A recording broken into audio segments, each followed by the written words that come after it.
లూకా సువార్త 23వ అధ్యాయము 34వ వచనం.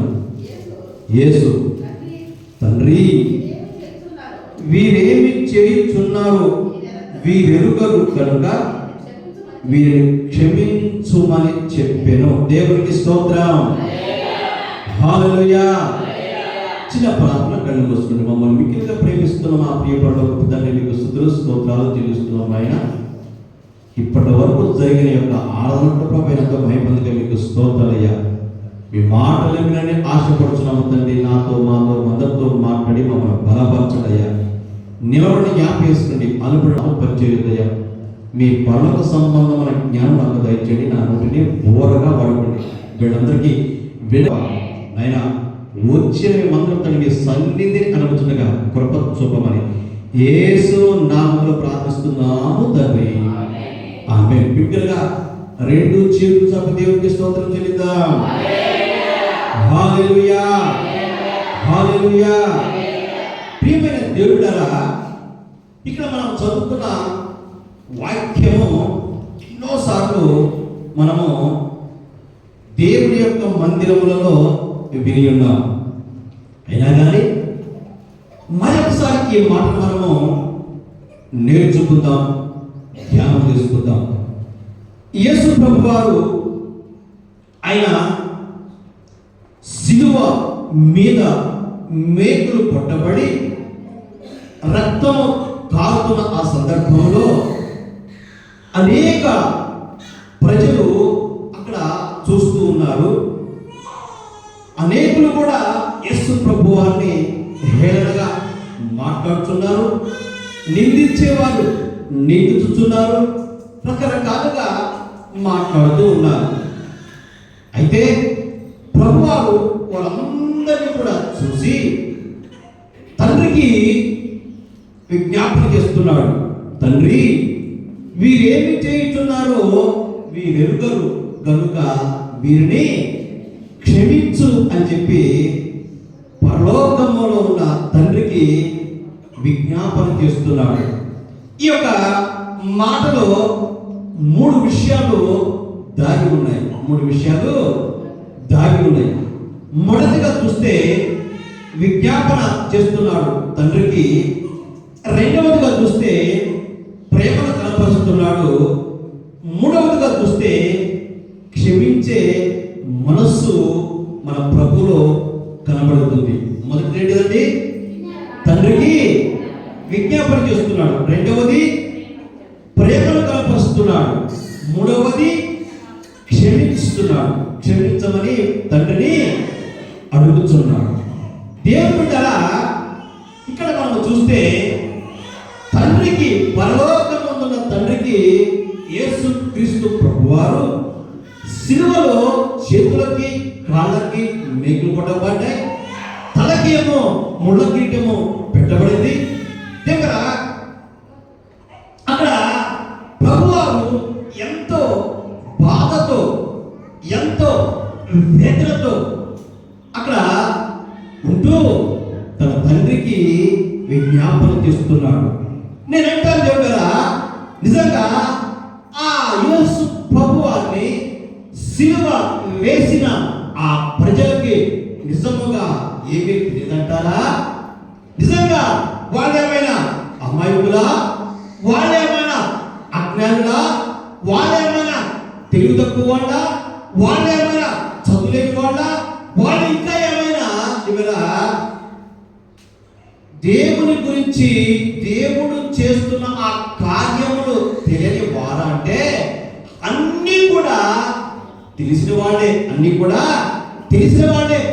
ఇంత తెలిసినా కానీ ప్రభువుని కావాలనే చంపటం కోసమే సిలువని ఎక్కించారు, మేకులతో కొట్టారు.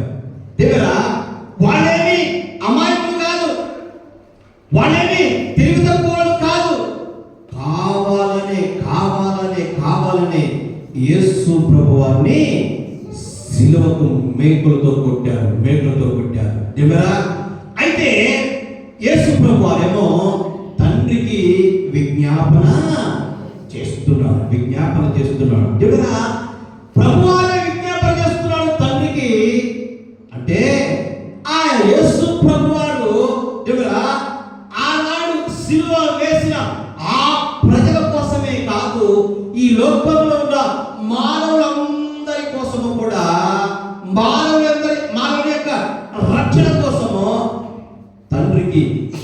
విజ్ఞాపన చేస్తున్నాడు మన ప్రభువారు. దేవునికి స్తోత్రం. హల్లెలూయా, హల్లెలూయా. దేవుడా, నిజంగా మనందరికీ తెలుసు తల్లిదండ్రులు తన కుమారుడికి ఏదైనా తప్పు చేస్తే పెద్ద మనుషుల మధ్య నిలబెట్టి పంచాయతీ జరుగుతున్నప్పుడు ఆ తల్లిదండ్రులు ఏమన్నా తెలుసా అండి? అయ్యా, వాడు ఏదో తెలియక చేశాడయ్యా, దయచేసి వాడిని క్షమించండి అని చెప్పి తల్లిదండ్రులు ఆ కుమారుడు గురించి ప్రాధేయపడుతూ తెలియదు అన్నట్టుగా మాట్లాడుతుంటే అతను ఏమైనా చిన్నపిల్లవాడా, అజ్ఞానియా, తెలివి తక్కువవాడంటే కానే కాదు, అన్ని తెలిసేవాడే. కానీ తల్లిదండ్రుల దృష్టిలో ఆ కుమారుడు ఏమి తెలియనివాడుగా కనపడుతున్నాడు. అలాగే దేవుని దృష్టిలో మన ప్రభు అయిన యేసు క్రీస్తు ప్రభు యొక్క దృష్టిలో అక్కడ శిలువకు వేలాడుతున్నప్పుడు చూస్తున్న ఆ ప్రజలందరినీ చూసినప్పుడు తండ్రి చెప్తుంది, తండ్రి మీరు ఏమి చేస్తున్నారు, మీరు ఎరుగురయ్యా, వీరిని క్షమించు ప్రభా, వీరిని క్షమించయ్యా, వీరు శిక్షకు పాత్రులు కావద్దు, తెలియకేలాగా చేస్తున్నారు అని చెప్పి ఆ ప్రభువారు తన తండ్రికి విజ్ఞాపన చేస్తున్నాడు. దేవునికి స్తోత్రం. హల్లెలూయా, హల్లెలూయా. మన ప్రభువే విజ్ఞాపన చేస్తున్నప్పుడు దేవుడా, ఈ రోజున మనము కూడా మన పిల్లల కోసము, దేవుడా, మన యొక్క కుటుంబాల కోసము, మన యొక్క రక్త సంబంధుల కోసము, మన యొక్క బంధువుల కోసము, మన యొక్క ప్రజలందరి కోసము కూడా ప్రార్థన విజ్ఞాపన చేయవలసిన అవసరం ఎంతగానో ఉంది. దేవునికి స్తోత్రం. హల్లెలూయా, హల్లెలూయా. ఎందుకంటే మన ప్రభువారి యొక్క లేఖనం అంటాడు, ఎవరు కూడా నశించిపోవడం నాకు ఇష్టమో లేదు అంటున్నాడు. ఎవరు నరకంలో పడిపోవడము నాకు ఇష్టమో లేదు. అందరూ కూడా నా మాటలు వినాలి, నా స్వార్థ తెలుసుకోవాలి, నా గొప్పతనాన్ని తెలుసుకోవాలి, నేను ఎందుకు నిమిత్తము రక్తము కాల్చి ప్రాణం పెట్టాను ఆ యొక్క త్యాగాన్ని ప్రజలందరూ తెలుసుకోవాలి. వారు కూడా రక్షణలోకి రావాలి, నిత్య జీవాన్ని పొందుకోవాలి. అంటే మనము రక్షింపబడిన ప్రార్థన విజ్ఞాపనములు మనము ఎల్లప్పుడూ ప్రతిరోజు కూడా చేసే వారముగా ఉండాలి. దేవునికి స్తోత్రం. హల్లెలూయా, హల్లెలూయా. ఎందుకంటే మన వాళ్ళకి తెలుసు రక్షణ పొందుకొని మన బంధువుల రక్షణ ఎంతమంది ఉన్నారు వాళ్ళందరికీ తెలుసు. ఏం తెలుసు? యేసు గొప్ప దేవుడని తెలుసు, ఆయన రక్షించే దేవుడని తెలుసు. అయినా కానీ వారి మనస్సులో మరణంలా వాళ్ళు మార్పని కలవటంలా, వారు దేవుడి సన్నిధికి వెళదామనేసి ఒక ఆలోచన వారిలో రావడంలా. కారణం ఏంటంటే ఈ లోకంలో కొన్ని వాటిని విడిచిపెట్టలేక, ఈ లోకంలో ఉన్న వాటిని దేవుడా వారు వదుకోలేక, దేవుడా ఈ లోకంలో కొన్ని సరదాలు వాటిని విడిచిపెట్టలేక లోకస్తులుగానే ఉంటున్నారు. లోకము పోకడగా జీవిస్తున్నారు. కాబట్టి మనము చేయవలసింది దేవునికి విజ్ఞాపన ప్రార్థన చేయాలి. దేవునికి స్తోత్రం. హల్లెలూయా, హల్లెలూయా. దేవుడా, దీనికోసం నీవేదో వేల చెల్లించాల్సిన అవసరం లేదు. నువ్వు నీ ఇంట్లో కూర్చొని, కుటుంబముగా కూర్చొని, ఒంటరిగా కూర్చొని ఆ దేవునికి ప్రార్థన చేస్తే దేవుడు ఏదో ఒక రోజున వారిని పట్టుకొని తన సన్నిధికి నడిపించుకుంటాడు. దేవునికి స్తోత్రం. హల్లెలూయా, హల్లెలూయా. నీవు రక్షణ పొందుకున్నాలే, నా కుటుంబం రక్షణ పొందుకున్నాను చెప్పి నీకు నీవుగా అంటే చనిపోదు. అనేకులు నశించిపోతున్నారు. ఆ నశించిపోతున్న ఆత్మలు ఎక్కడికి వెళుతున్నాయో ఒకసారి నీవు ఆలోచన చేస్తున్నావా? చనిపోయిన యొక్క ఆత్మలు ఎక్కడికి వెళుతున్నాయో ఆలోచన చేస్తున్నావా? ఈ లోక సంబంధమైన జీవితం యొక్క వాళ్ళు చనిపోతే ఏమవుతున్న విషయాన్ని నువ్వు గ్రహించి వారి కోసము ప్రార్థన విజ్ఞాపన చేయాలి. ప్రభువైన యేసు క్రీస్తు ప్రభువు కూడా సిలువలో వేలాడుతూ అందరి కోసము తండ్రికి విజ్ఞాపన చేస్తున్నాడు. తండ్రి మీరేమి చేసిన వీరు ఎరుగరు కనుక వీరిని క్షమించు అంటున్నాడు. దేవునికి స్తోత్రం. హల్లెలూయా, హల్లెలూయా. దేవుడా, ఈ రోజున దేవుని బిడ్డలుగా జీవిస్తున్న మనము క్షమించే మనసు మనలో ఉండాలి, ప్రేమించే మనసు ఉండాలి. అందరి కోసము విజ్ఞాపన చేసే ప్రార్థన విజ్ఞాపన మన కుటుంబాల్లో, మన వ్యక్తిగత జీవితాల్లో కూడా ఉండాలని చెప్పి ఈరోజు మనము తెలుసుకోవాలి. దేవునికి స్తోత్రం. హల్లెలూయా, హల్లెలూయా. చూడండి, యేసు ప్రభువు ఒకానొక సందర్భంలో ఒక విజ్ఞాపన దేవుని తండ్రికి చేస్తున్నట్టుగా మనము దేవుని యొక్క లేఖన యొక్క విషయం మనం జ్ఞాపకం చేసుకుందాం. చూడండి దయచేసి యోహాను సువార్త 11వ అధ్యాయము 41-42 వాక్య చదవండి. అక్కడ ఉంటుంది యోహాను సువార్త 11వ అధ్యాయము 14. యేసు, నీవు నమ్మినలా దేవుని మహిమ చూద్దువని నేను నీతో చెప్పలేదా అని ఆమెతో అని అతడు వారు ఆ రాయి తీసివేసి యేసు కన్నులను పైకెత్తి, తండ్రి, నీవు నా మనవి వినినందున నీకు కృతజ్ఞతాస్తుతులు చెల్లించుతున్నాను. నీవు ఎల్లప్పుడూ నా మనవి వినుచున్నావని నేను ఎరుగుదును. కానీ నీవు నన్ను పంపితివని చుట్టూ నిలిచి ఉన్న ఈ జన సమూహము నమ్మునట్లు వారి నిమిత్తమై ఈ మాట చెప్పిన దేవునికి స్తోత్రం. యేసు ప్రభువు లాజరు గురించి విజ్ఞాపన ప్రార్థన చేస్తున్నాడు. ఎవరికి? తండ్రి అయిన దేవునికి. దేవునికి స్తోత్రం. తండ్రి అయిన దేవునికి యేసు క్రీస్తు ప్రభువారు లాజరు గురించి, లాజరు సమాధి నుండి బ్రతికించడం కోసము ఆ మనుషులందరి మధ్య కూడా ఆయన ఆకాశం వైపు కన్నులు ఎత్తి చూస్తూ చేతులు చాపి తండ్రికి విజ్ఞాపన ప్రార్థన చేస్తున్నాడు. దేవునికి స్తోత్రం. హల్లెలూయా, హల్లెలూయా.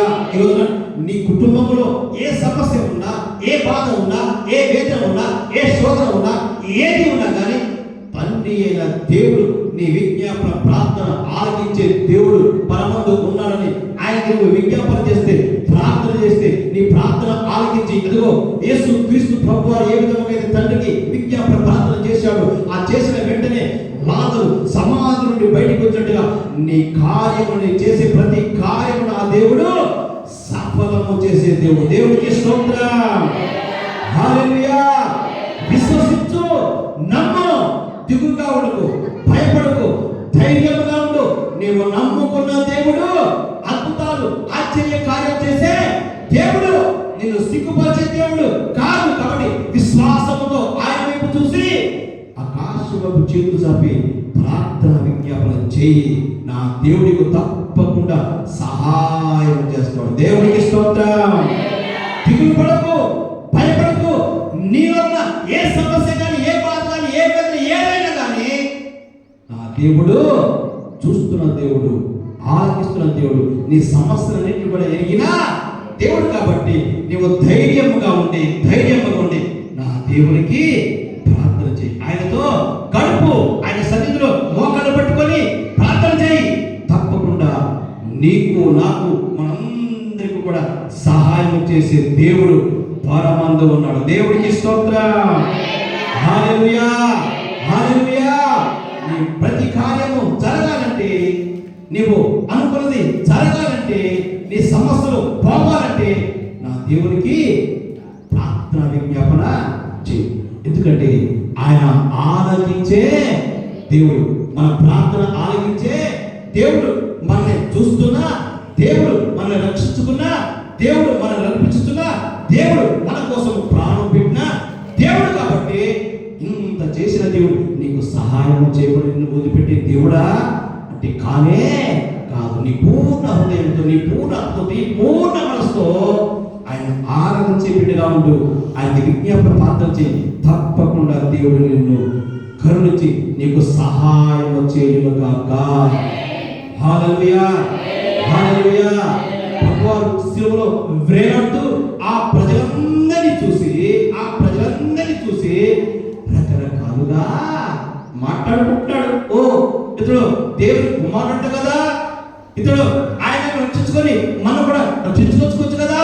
ఇదిగో పరలోకం నుంచి ఏదైనా పిలుస్తున్నాడు, ప్రార్థన పిలుస్తున్నాడు, వారు వచ్చి రక్షిస్తారు. రక్షిస్తారేమో అని చెప్పి రకరకాలుగా హేళన చేస్తుంటే నా ప్రభు ఆ శిలువలో వేలాడుతూ వారెవ్వరు కూడా నశించిపోకూడదని, నరకంలో పడిపోకూడదని, వారందరూ కూడా రక్షణకి రావాలని తన తండ్రికి విజ్ఞాపన చేస్తున్నాడు. అయ్యా, మీరు తెలియనిది చేస్తున్నారు, వారికి తెలియదు, వారు ఏం చేస్తున్నారో వారికి తెలియదు కాబట్టి వారిని క్షమించు అంటున్నాడు నా దేవుడు. దేవుడికి స్తోత్రం. హల్లెలూయా, హల్లెలూయా. ఈరోజు రక్షణ పొందుకున్న మనమందరం కూడా ఈ లోకంలో చూస్తున్న మనందరం కూడా రకరకాలుగా ఎవరు ఏది మాట్లాడుతున్నా, దూషిస్తున్నా, హేళన చేస్తున్నా, ఏదన్నా కానీ మనము ప్రభు వలె క్షమించే వారంగా ఉండాలి. దేవుడికి స్తోత్రం. హల్లెలూయా. వారి గురించి విజ్ఞాపన ప్రార్థన చేసేవారుగా ఉండాలి. అదే నిజమైన భక్తి, అదే నిజమైన విశ్వాసం. దేవుడికి స్తోత్రం. హల్లెలూయా. ఇక రెండోదిగా చూస్తే ప్రేమ కనబడుతుంది నా యేసయ్య. ఎందుకరా ఇక ఈ లోకంలో తల్లిదండ్రుల కన్నా, అన్నదమ్ముల కన్నా, అక్క చెల్లెళ్ళ కన్నా దేవుడా ఎవరి ప్రేమ సాటి రాని ప్రేమ నా యేసయ్య ప్రేమ. ఇక ఆ ప్రేమకు మించిన ప్రేమ ఇంకా ఎక్కడా దొరకదు. ఆయనగా చూపించిన ప్రేమ ఇంకా ఎవరు కూడా ఈ లోకంలో చూపించలేరు. ఒకవేళ ఈ లోకంలో ఎవరైనా ఏదైనా ప్రేమ చూపిస్తున్నారు అంటే ఆ ప్రేమలో స్వార్థము ఉంటుందండి. స్వార్థం ఉంటుంది. ఏదో స్వార్థము అంటే ఏదో వారి ద్వారా ఏదో ఆశించి, అపేక్షించి దగ్గర స్వార్థంతో ప్రేమను కనపరిచే వారు ఎంతమంది లోకంలో లేకపోలేదు. అలాంటి ప్రేమ నా దేవుడిలో ఎక్కడ కూడా కనిపించదు. దేవుడికి స్తోత్రం. హల్లెలూయా, హల్లెలూయా. దేవుడా తల్లిదండ్రులు ప్రేమిస్తారు కొంతకాలమే, అన్నదమ్ములు ప్రేమిస్తారు కొంతకాలమే, అక్క చెల్లెలు ప్రేమిస్తారు కొంతకాలమే. ఇదంతా కూడా నామకార్థమైన ప్రేమ, ఏదో స్వార్థంతో కూడుకున్న ప్రేమ. దేవుడా ఈ ప్రేమ నిజమైన ప్రేమ కానే కాదు. దేవుడా నిజంగా ఈ లోక ప్రేమకి, నా యేసయ్య చూపించే ప్రేమకి, ఆకాశానికి భూమికి అంత వ్యత్యాసం ఉందో అంత వ్యత్యాసము కనిపిస్తుంది. నా యేసయ్య ప్రేమ ప్రాణము పెట్టిన ప్రేమ. దేవుడికి స్తోత్రం. హల్లెలూయా, హల్లెలూయా. వెండి బంగారాల కన్నా భిన్నమైనది యేసు ప్రేమ, నా యేసు ప్రేమ. వెండి బంగారాల కన్నా భిన్నమైనది యేసు ప్రేమ, నా యేసు ప్రేమ.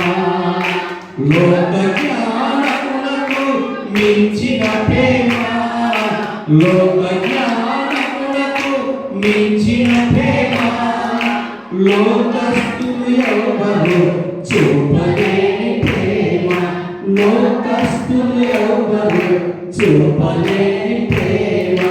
యేసు ప్రేమ శాశ్వత ప్రేమ, యేసు ప్రేమ శాశ్వత ప్రేమ. హల్లెలూయా, మహా ఆనందమే, హల్లెలూయా, మహా ఆనందమే. ఏ స్థితికైనా చాలిన ప్రేమ, నీ పరిస్థితిని మార్చగల ప్రేమ. ఏ స్థితికైనా చాలిన ప్రేమ, నీ పరిస్థితిని మార్చగల ప్రేమ. నీకు బదులు మరణించిన ప్రేమ, చిరజీవము నీకు సత్య ప్రేమ. నీకు బదులు మరణించిన ప్రేమ, చిరజీవము నీకు సత్య ప్రేమ. యేసు ప్రేమ శాశ్వత ప్రేమ, యేసు ప్రేమ శాశ్వత ప్రేమ.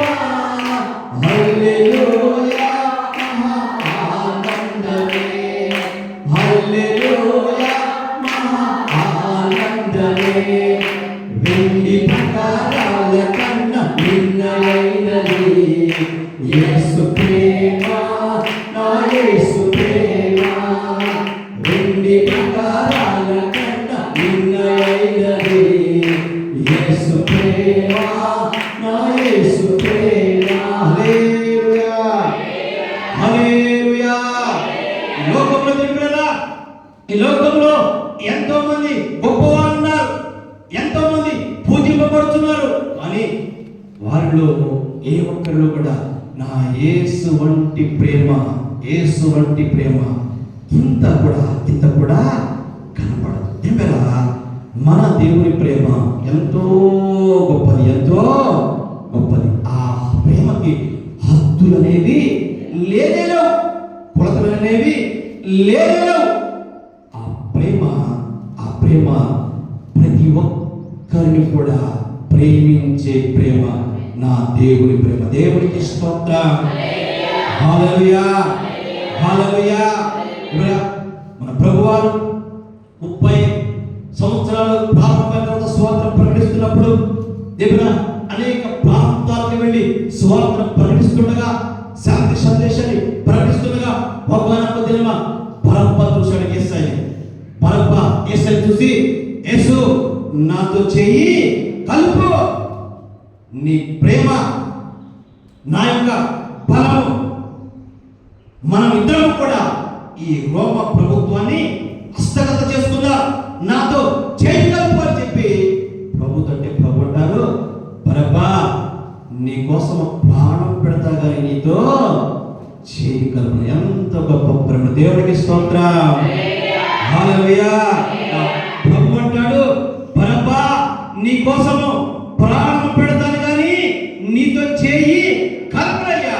నీ రాజ్యము వేరు, నా రాజ్యము వేరు, కాబట్టి నీ కోసము ప్రాణం పెడతాను. ఏ బరభయమైన మంచి వ్యక్తి కానే కాదు. ఎవరా ఆనాడు ఆ కాలంలో రోమ ప్రభుత్వం పరిపాలన చేస్తుండగా ఆ రోమ ప్రభుత్వానికి వ్యతిరేకంగా నిలిచి ఆ రోమ ప్రభుత్వాన్ని కొల్లగొట్టి ఆ రాజ్యాన్ని తన హస్తగతం చేసుకోవాలని చెప్పి కొంతమందిని కూడగట్టుకొని వేరుగా తిరుగుతున్నవాడు ఈ బరబ్బ. కానీ నా యేసయ్య అతని కోసం ప్రాణము పెట్టడానికి సిద్ధముగా ఉన్నాడు. దేవుడికి స్తోత్రం. హల్లెలూయా, హల్లెలూయా. ఈ లోకంలో ప్రేమ అంటే ఏమండి, ఎవరికైనా రక్తము తక్కువైతే ఒరే నారా రక్తం ఇద్దానంటే ఏమంటారు, వాము రక్తం ఇవ్వాలా, నాకు రక్తము సరిపోదు, కేవలం ఇస్తాను కానీ రక్తం మాత్రము ఇవ్వను. ఏ రక్తం ఇస్తే సరిపోతావా? ఒక వ్యక్తి సంవత్సరానికి 2 సార్లు కూడా రక్తాన్ని ఇవ్వచ్చండి. దేవుడా నీవు రక్తాన్ని ఇస్తే మళ్ళా నీలో నూతన రక్తము వస్తుంది, ఉద్భవిస్తుంది. కాబట్టి భయపడ అవసరం లేదు. దేవుడా మన దేవుడు, మన ప్రభువు ఆయన శిలువలో ప్రాణము పెట్టాడు మనందరి కోసము. అందులో ప్రేమ ఉన్నది. దేవునికి స్తోత్రం. హల్లెలూయా. ఒక సందర్భంలో ప్రభువారు దగ్గర ఒక పట్టణం గురించి చూద్దామా? మత్తయి సువార్త 11వ అధ్యాయం ఒక విషయం మనం జ్ఞాపకం చేసుకోవడం తెలిసిన విషయమే. 11వ అధ్యాయంలో యేసు ప్రభువారు ఆ పట్టణం గురించి మాట్లాడుతున్న మరొకసారి మనం జ్ఞాపకం చేసుకున్నాం. 11వ మత్తయి సువార్త 11వ అధ్యాయము 20వ వాక్యం నుంచి చదవండి. చేసెను వారు మనసు పొందకపోవడం వలన ఆయన వారికి గద్దింపసాగెను. అయ్యో కోరాజీనా, అయ్యో బెత్సయిదా, నీ మధ్యను చేయబడిన అద్భుతములు తూరు సీదోను పట్టణంలో చేయబడిన ఆ పట్టణంలో వారు పూర్వమే గోనె పట్ట కట్టుకొని బూడిద వేసుకొని మారు మనసు పొందియుందురు. విమోచన దినమందు మీ గతి కంటే తూరు సీదోను పట్టణం వారి గతి ఓరగనుందని మీతో చెప్పుచున్నాను. దేవుడు అక్కడ యేసు ప్రభువు ఒక రకంగా ఆవేశం కనబడుతుంది, ఒక ప్రక్క ప్రేమ కనబడుతుంది. దేవుడా ఆ పట్టణంలో దేవుడా ప్రభువారు అనేక సార్లు వెళ్ళి అనేక అద్భుతాలు ఆశ్చర్యకాలు చేశాడు. దేవుడా అనేకులు కూడా ఆ అద్భుతాలు ఆశ్చర్యకాలు చేసే విషయాన్ని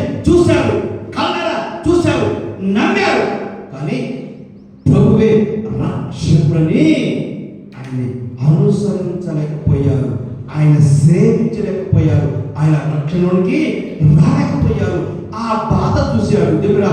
ఆ పట్టణంలో ప్రజలు చూసి వారిలో ఉన్న కఠినత్వాన్ని చూసి వారిని గద్దిస్తూ పైన ప్రేమ చూపిస్తూ వారి గురించి చెబుతున్నాడు.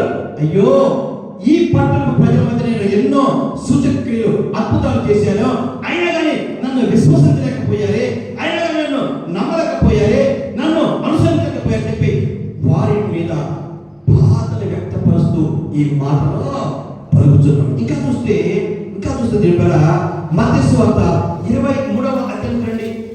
అంటే మత్తయి సువార్త 23వ అధ్యాయం చూస్తే అక్కడే మనం చూద్దాం దయచేసి. అక్కడే మనం 37-38 వాక్యాలు.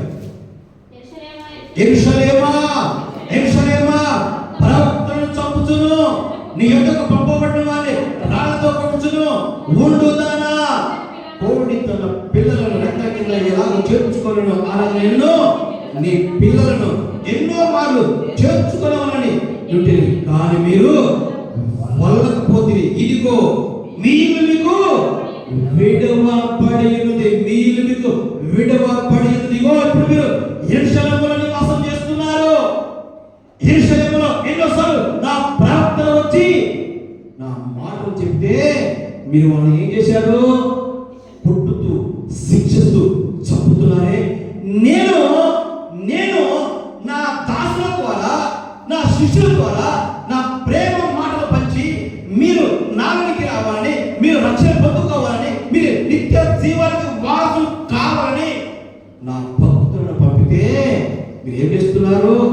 కొట్టుతున్నారు, శిక్షిస్తున్నారు, మరణానికి అప్పగిస్తున్నారు. ఇదిగో మీ ఇల్లు మీకు విడవబడుతుందని చెప్పి వేదనతో బాధతో చెబుతున్నాడు. ఎందుకు?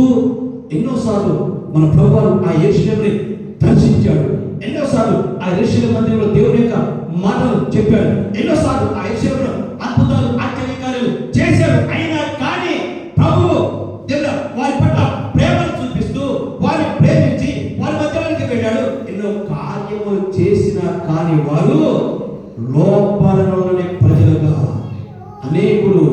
అనేకుని శిక్షిస్తున్నారు. అనేకసార్లు ప్రభువుని కూడా పట్టుకొని శిక్షించి చంపాలనుకున్నారు. కానీ ప్రభు అనేక ఆ పట్టణాన్ని విడిచి పక్కగా వెళ్ళిపోయారు. దేవుడా, ఇక్కడ యేసయ్య పలుకుతున్న మాటల్లో దేవుడా ప్రేమ కనబడుతున్నది, ఆనందం కనబడుతున్నది, వేదన కనబడుతున్నది, బాధ వ్యక్తపరుస్తున్నారు. అయ్యో, నేను ఎంత చెప్పినా కానీ, ఎన్నిసార్లు చెప్పినా కానీ మీరు వినరు కదా, మీకు శిక్ష వస్తుంది, మీ యొక్క ఇల్లు మీకు విడబడి దేవుడు మాట్లాడుతూ ఉన్నాడు. దేవునికి స్తోత్రం, హల్లెలూయా, హల్లెలూయా. అలాగే లూకా సువార్తలో చూస్తే అక్కడ ఒక విషయం మనం జ్ఞాపకం చేసుకుంటాం. చూడండి, అదే 23వ అధ్యాయం, లూకా సువార్త 23వ అధ్యాయంలోనే